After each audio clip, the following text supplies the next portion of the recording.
Well, greetings and salutations, everyone. Welcome back to tonight's second half. Before we get into tonight's second half, a couple links. As you know, I rely on Patreon, PayPal, and my merch to help the channel to continue to grow and go.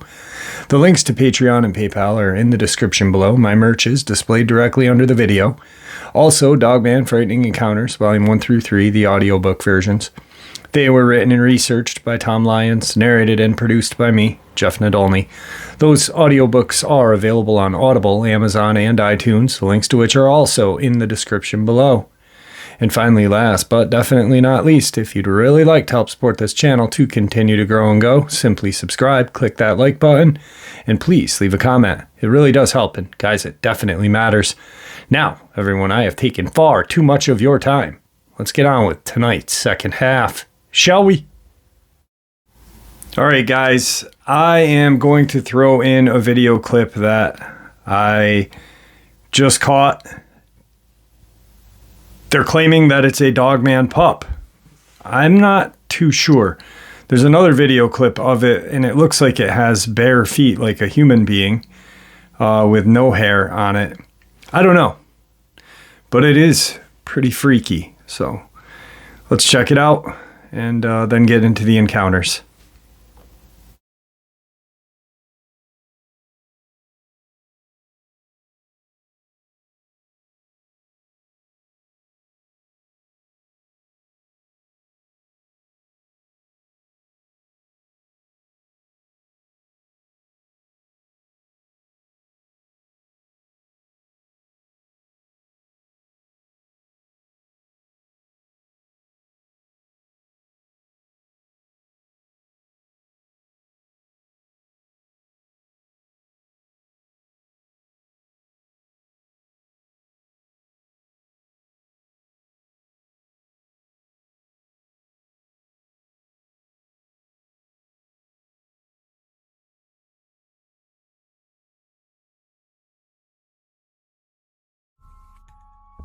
Today's first encounter.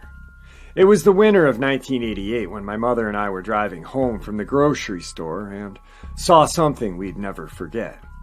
I grew up in a small town in New Hampshire, one of those places where everyone seems to know the business of everyone else. Nonetheless, it possessed a feeling of community that you don't get in larger cities and towns. Unfortunately, these smaller communities can also sometimes have a way of making you feel ostracized if you commit any behavior or present beliefs that are viewed as subpar. I was 14 and I was currently on a holiday break from my first year of high school. My mother was in the driver's seat and I was in the passenger side. I can remember that I was holding a cake on my lap as a means of keeping it stabilized on the winding road so that the icing didn't get all messed up. Everything felt as normal as could be. That's the thing with these types of encounters. It would seem as though the lesser you expect it, the better chances are you have one. But then again, who in their right mind would expect a startling event like that? It was as we turned the corner that the headlights of our vehicle suddenly illuminated this gray-colored animal. I know it sounds stupid, but I remember first thinking it was a polar bear, or at least some sort of albinoed black bear. I suppose that was the only thing my mind could spawn as it raced to come up with a practical explanation. Its back was turned to us as it focused on roadkill that lay before it. But it wasn't long at all until it swiveled its head and stared directly at the oncoming car. I remember suddenly getting so scared as there was something about the shape of its eyes that still haunts me to this day. I don't know if I would go as far to say they were human-like, but there was something about them that led me to believe this thing possessed a much higher level of intelligence than any common animal. Right after my mother slammed on the brakes, she muttered the word devil, and then shortly after that muttered the word devil dog. I only lived with my mother and older sister at the time, but both of my parents were rather religious. And it seemed that they were always attaching a religious connotation to everything. I was never the religious type. I participated as a means to make them happy, but I can't say I would have been as involved in the Catholic Church if it wasn't for those two. And my sister felt the same way as myself. But I can't lie, there's something that felt outright evil regarding how the animal glared at us. I think that if we had been on a straighter road, my mother would have shifted the gear into reverse and backed away from this animal as quickly as possible. But even though the road wasn't at all busy, there was still the chance that we would back straight into an oncoming vehicle. The animal just stared at us, seemingly waiting for us to make a move. I remember feeling whiplash from the car doing a 3-point turn before we began to drive in the opposite direction. As scared as I was, there was no doubt that my mother was even more frightened. Looking back on it, it's not all that surprising that the animal decided to chase the vehicle. Surely it could have sensed that we were frightened, and that must have prompted a predatory response. If it were me driving, I would have tried to get to 100 miles an hour to get away from this thing, but the fact that the winding roads ran alongside cliffs made doing that far too dangerous. This allowed the animal to keep pace with us. I sat there in the passenger seat, hysterically screaming as it ran next to my door on all fours. Perhaps the strangest aspect of the occurrence was how it didn't even need to look at the front of the road in front of it. It focused far more on my mother and I, with its human but demonic-looking eyes. I remember how my mother was sobbing. There was no question that she thought this animal was a byproduct of the devil. As we swerved around the turns and twists of this treacherous road, I could hear her muttering various prayers. She was determined to get away from this animal or demon. The visual of the animal running alongside the car is still difficult for my brain to comprehend, even to this day. There's something about its ears that stand out in my memory. They seemed abnormally large and pointy. The eyes were deep inside the sockets, underneath a prominent brow line. The only reason I could see the eyes had a human-like appearance was because the animal was frequently looking directly at me. It was while it was next to our car that I could appreciate the size of the thing. It was extremely muscular, and you could see the rippling definition in its limbs with every step it took. Suddenly, a car coming from the opposite direction seemed to appear from nowhere, and almost made us run off the road and fall into the gorge below. The sound of its horn was so startling, making me feel as though I just snapped out of a trance. My mother slammed on the brakes, and we skated until we made contact with a large boulder that was right before the cliff. She had stepped on the brakes well before we had got to that point, so there was nothing more than a little scratch on the bumper.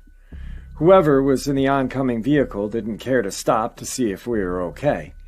Even though we were very relieved not to have driven off the cliff, the reality of what had been following us quickly set back in. My mother put the car in reverse. I anxiously looked around, assuming the animal was going to put its claw through one of the windows. But there was nothing. All that I could hear was faint sounds of the wind, along with other vehicles driving in the distance. I have no way of knowing where the devil dog disappeared to, but both my mother and I believe that it deliberately tried to run us off the road and kill us. I can't say if the creature was physical or if it was a spirit. All I know is that it was evil, and it attempted to see us die. My mother told my father, and my father was actually the one who told a friend or a coworker or someone, and that's how word got out about our experience. When people approached me about it, I didn't back down. I was very honest about my perception about the whole event, mainly because I wanted other people to keep an eye out for this thing. Today's second encounter. During my summers off from college, I had a job working on a ranch, where my only regular duty was to drive around and monitor the grounds, making sure that wild animals kept their distance from the livestock. The property was spread out across many acres, and sometimes it made it challenging to work. Sometimes there would be another guy with me around my age. His name was James, who would be assigned to a certain section. There was this one afternoon when James and I were eating lunch together, and he told me about a mysterious sighting he had earlier that morning. He claimed that he saw something standing on two legs and, at first glimpse, thought it was a brown bear. However, he was aware that brown bears aren't native to the region. Additionally, he said its legs were bent at the knees in a way very much like the hind legs of a dog, although he admitted that his vision of the lower body was impaired due to it standing behind a fence. If it weren't for the fact that he was all the way across from a field behind the opposite fence, he would have been much more intimidated. James said it didn't create any noise of any kind during the initial sighting. By the time he reached for his binoculars and raised them to his eyes, the strange animal was no longer there. I wasn't one of those people who would immediately shut down the possibility of strange occurrences, but back then, I had never before heard of a cryptid that people commonly refer to as the Dogman. Therefore, I leaned more towards the idea that there had to be some sort of reasonable explanation. I had sort of forgotten about the whole story until a few weeks later, when I saw something utterly particular running across the field. The speed of whatever this thing was astonishing. Before that moment, I didn't know any living organisms on the face of the earth was capable of moving that fast, especially on two legs. I'm not at all certain, but if I had to estimate, I would say this thing was moving about 40 to 45 miles an hour. I couldn't make out what it was carrying, but it looked like it either had prey or perhaps even its offspring. That was as far as that sighting went. The following day, when I met with James at lunchtime, I told him about what I had seen. I have to say that it was nice to know that someone else had seen this thing, otherwise I think I would have had a much harder time coming to terms with it. James and I both agreed that we should tell the owner as soon as possible, and we thought it would be best to do it together. That way it'd sound more credible. When we approached the owner, Marv, we were surprised to hear from him that he had also seen that thing before. However, it had been years since he had a sighting. That was when he revealed to us that this mysterious creature was the primary reason that he started having workers patrol the grounds. He said that there were times when he would find dead livestock that nothing had taken the time to consume. He said that it was as if this thing enjoys the act of killing and will do so even when it's not hungry. I couldn't believe what I was hearing. The way he talked about it was as if we were dealing with nothing more than a pack of aggressive wolves or something. It was like he had totally accepted that there was a real monster in existence. So what's the point of getting all worked up about it? So now this thing's back, Marv equipped us with pistols that he wanted us to shoot into the air if we had ever spot the creature again. I was never a big fan of guns, but I'll admit it made me feel a lot safer having this thing on me while knowing what was in the area. I was so freaked out about the idea of seeing this thing up close that I was beginning to wonder whether I should ask for a raise. The speed at which I saw it move made it crystal clear that this animal was the ultimate predator. I didn't doubt that it could sneak up behind me at any time, and this made me paranoid enough to where I constantly was looking in all directions. I have to say it was pretty exhausting. If it truly did get enjoyment from the act of killing, what was going to stop it from killing one of us? A couple of weeks had passed without either of us spotting the mysterious creature. It wouldn't be until I heard James fire off not one but 2 gunshots that I knew the creature had returned. Feeling a responsibility to provide backup, I raced towards the area where I thought I heard the gunshots coming from. When I spotted James, he was using his t-shirt to bandage his upper left arm. When I asked him what happened, he explained to me that he had been crouched over the body of a murdered lamb, and the creature came out of nowhere and took a swipe at him. He immediately fired a shot into the air, but when the creature barely budged, he fired a second shot, this time towards the creature, Although he missed, it was enough to scare the animal. When I took a look at his wounds, I was surprised to see they were a lot thinner than I had expected. He said it was standing several feet away from him and wasn't close enough to dig too deeply into his flesh. However, it was still enough to warrant immediate bandaging. He brought me over to the mutilated lamb. Even though it was a bloody mess, it looked like the creature had only taken a few bites from the corpse before it ran off. So I suppose it didn't always kill just for fun. Maybe it heard James coming and it stepped out of sight before James noticed it. James confirmed the massive size of the creature, and I remember him saying how he for sure thought he was going to die. He believed that if he hadn't had the pistol, there was no way he was making it out alive. To even tell me about the incident. When we went to tell Marv about it, the man was pretty shaken by what had happened to James. He seemed very discouraged by it, and he got on the phone and dialed the police right in front of us. Although I had noticed how he didn't mention anything about James's injury, we watched from a distance as one police car rolled up to Marv's home. James and I sat there for a while, observing, waiting to see if anyone needed us for anything. It wasn't long before a couple more cop cars rolled up behind the first one, but none of the officers ever approached us with any questions. It was later that day that Marv informed James and I that he was going to give us paid leave until further notice. And believe it or not, those paychecks kept coming until the end of that summer, without either one of us having to work another day. I've always wondered what went on there while we were absent. Could he have gotten the authorities involved in that mystery in the past? I never saw it with my own eyes, but James told me that he once saw a heavy-duty military-grade vehicle pull into the long road that leads into the farm. I can't imagine what else something of that grade would have been needed for on Marv's farm. Additionally, could there have been more than one of those strange creatures residing near the property?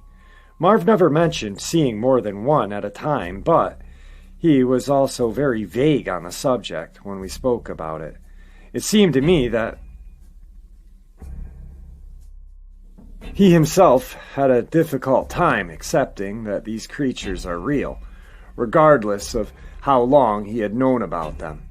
I've never seen a Bigfoot or any other cryptids, but given that I know with 100% certainty that these dogmen exist, I don't doubt that there are a lot of weird things running around out there.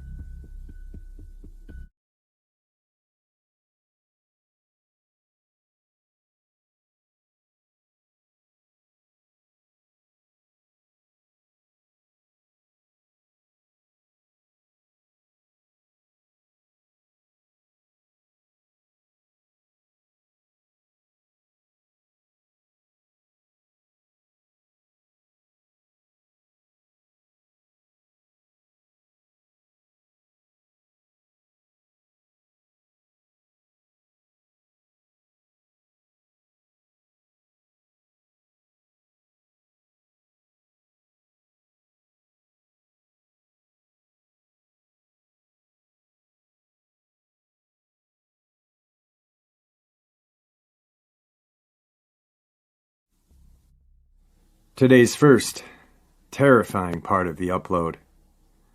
My encounter happened in the woods near my farm about 5 years ago. I was 17 years old, and our farm was about a mile from our nearest neighbor, 10 miles from the nearest town. My parents had taken a trip with my aunt to Vegas for the week and left me to run the place with the dogs. There had always been some weird stuff going on around the farm. Animals going missing, animals turning up, torn up, weird tracks, etc. Dad and Grandpa always told me it was coyotes, but after I'd gotten a bit older, they had told me that there had been sightings of bobcat and mountain lions back in the area for the first time in over 50 years. But those DNR boys would never admit to it, even with trail cam footage of them. I'd been taking nightly walks for a couple of years, but never further than the big lamplight would show. One night I start walking and go way away from the farm and the light. It was a full moon, and there was fresh snow on the ground. Everything was clear for miles, and you could see like it was almost daylight. And something possessed my dumbass to go out there in the middle of the winter by myself. My dogs would usually come with me on little walks like this, but they were nowhere to be found. I figured they were out hunting little rodents or something, so I left without them. I walked the path along our empty cornfields and down the path that led to our pasture. It was about a quarter of a mile down a hill walk. Down in this pasture, there's a canyon and a creek that runs through the whole thing. From our end of our property all the way to the next county. Inside of this, there's a pretty sizable forest, with huge old trees all the way down. It was one of those places that was perfect to grow up near. I spent a lot of time down there throughout my whole life, and never really had anything out of the ordinary happen. I had my headphones on, and I was listening to some metal, just enjoying how cool everything was, how lit up everything seemed, even past the tree line. I figured, being just over 6 feet tall and overly cocky weightlifter, I didn't have anything to worry about out there, so my dumbass went down next to the creek bed, in the middle of the winter, alone and unarmed. Mistake number 1.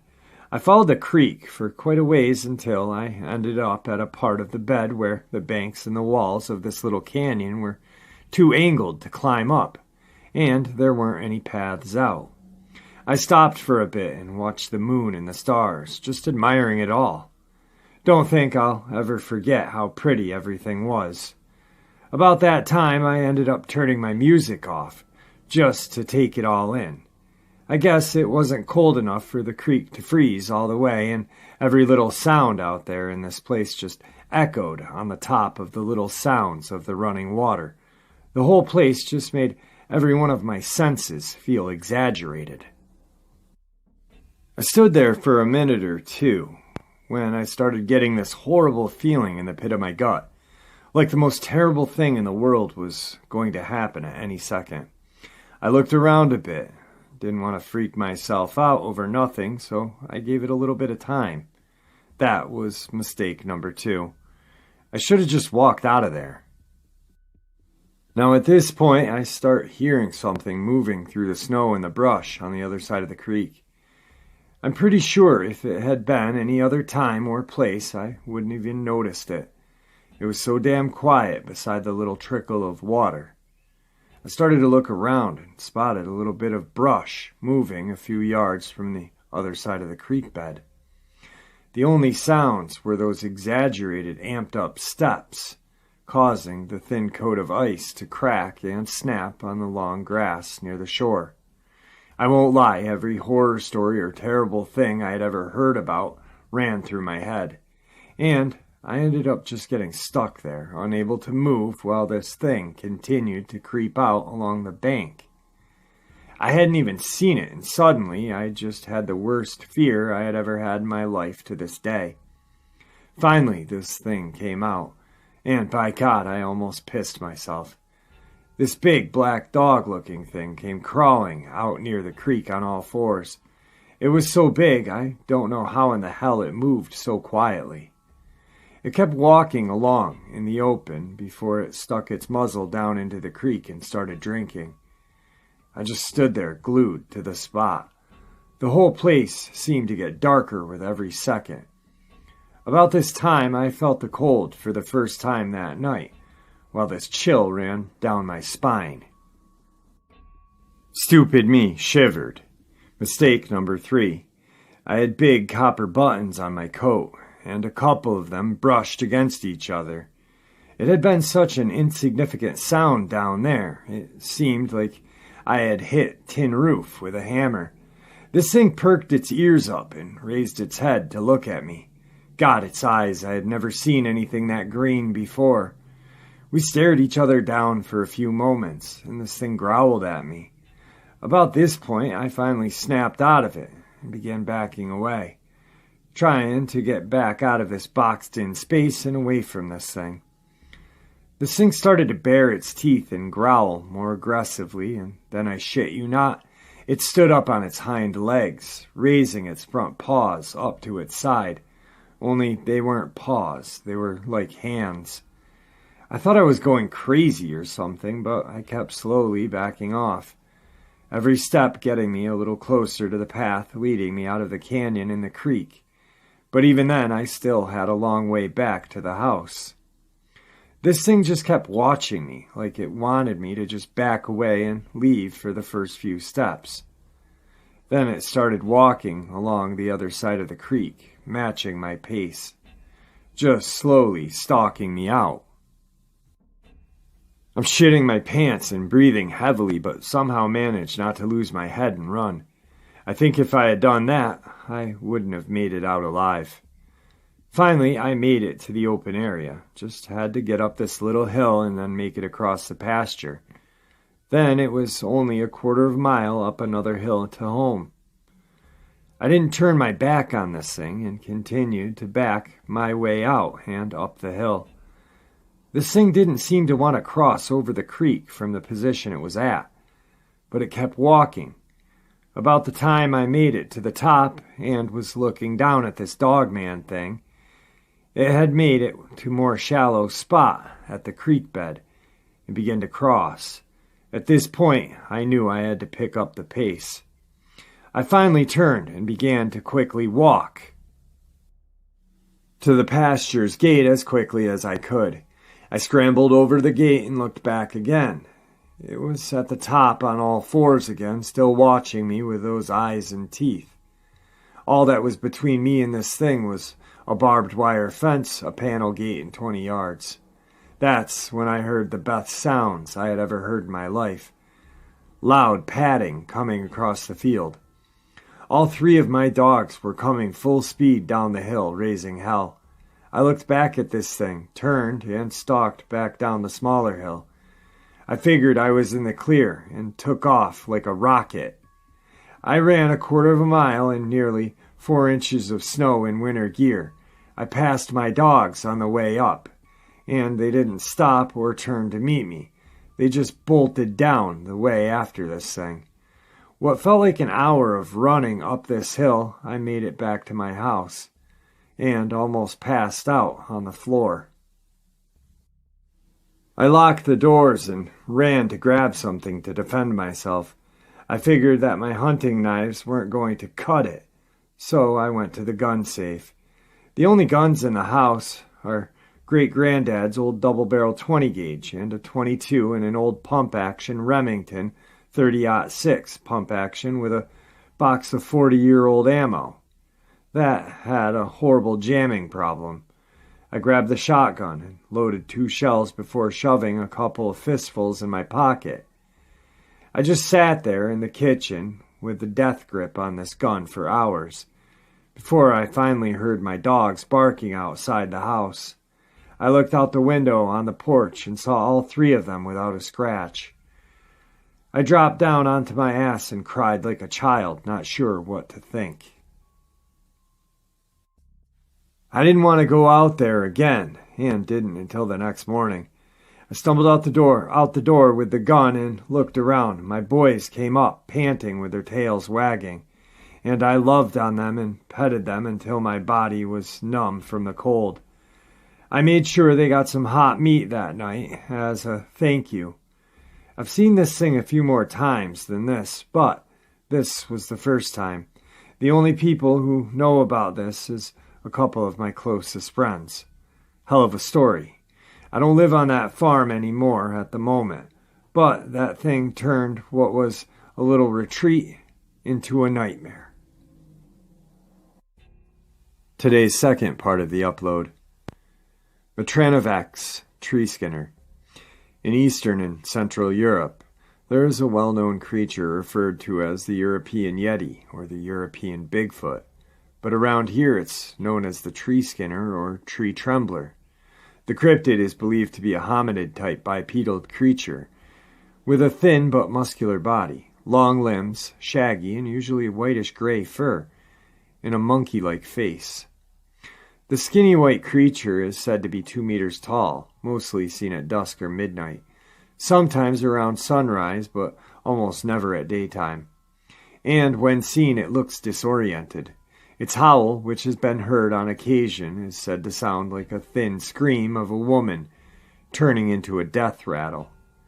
Eyewitnesses say that this hominid is possibly afraid of bright lights, as it tends to avoid flashlights. The first documented sighting was reported in the 80s, near Matranovac, which is a municipality in Nograd County. At that time, the mines were still working, and the miners lived in accommodations near and in the forest. There were rumors between them about a creature they often saw at night. One of the miners states that he saw a gray chimpanzee-like creature on his roof, which then jumped off and ran into the woods. But that's not all. Some very interesting sightings were told by an old local man called Uncle John, who worked in the mines when he was younger. When his colleagues first told him stories about the tree skinner, he couldn't believe it, but that soon changed.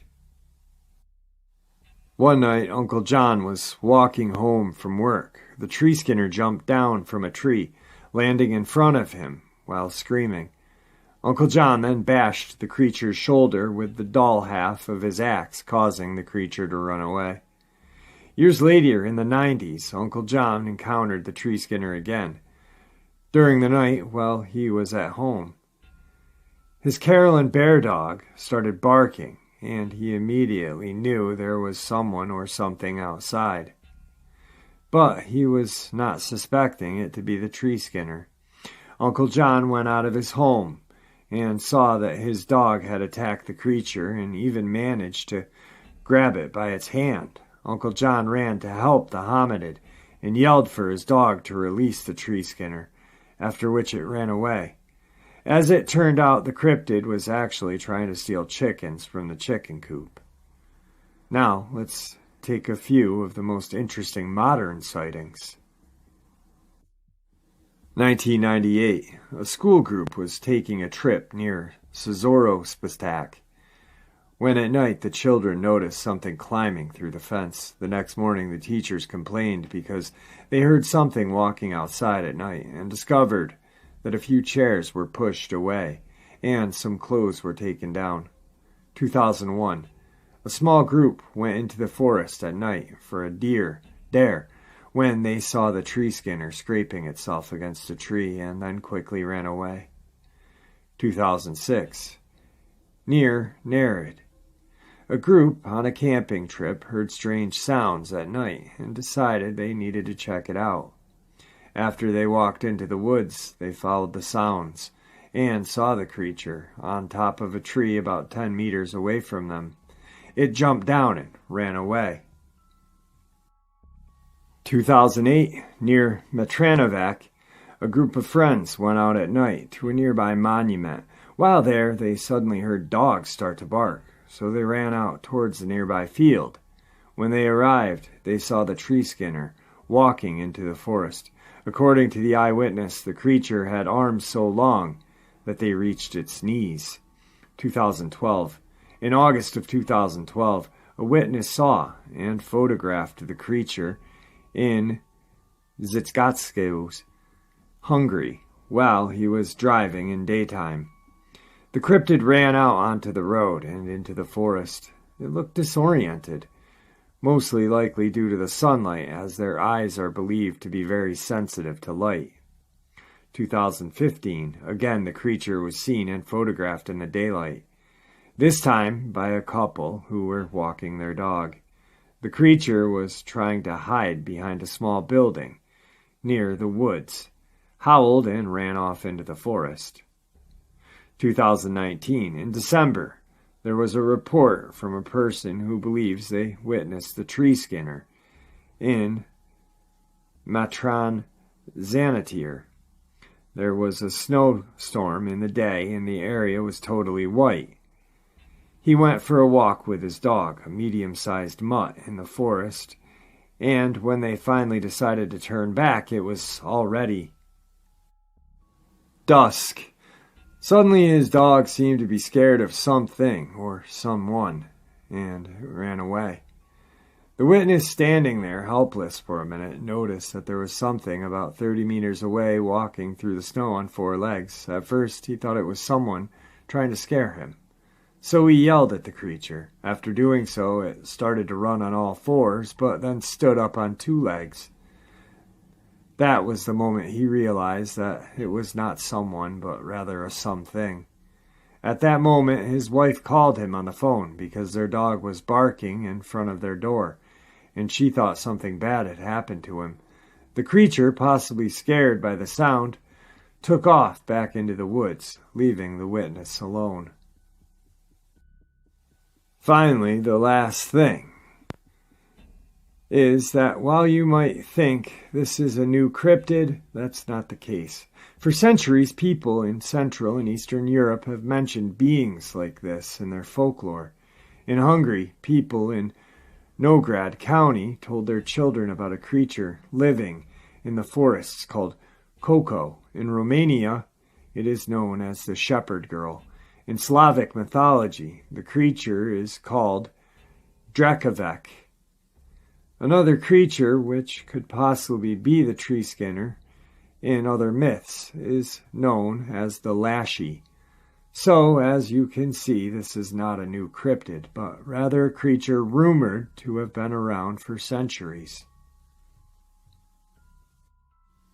If you guys want to read this article or check out some of the pictures, the article was at www.pinebarrensinstitute.com. An amazing little tidbit. I love little stories like this, and I'm really happy I found it to share with you guys. Once again, it's at www.pinebarrensinstitute.com. All right, guys, that was today's second half. I hope you all enjoyed it as much as I enjoyed sharing it with you. I want to thank you all for all of your support. Please, everyone, stay healthy and stay safe. May the Great Spirit watch out for us all, and may He guide us down that path that we call life.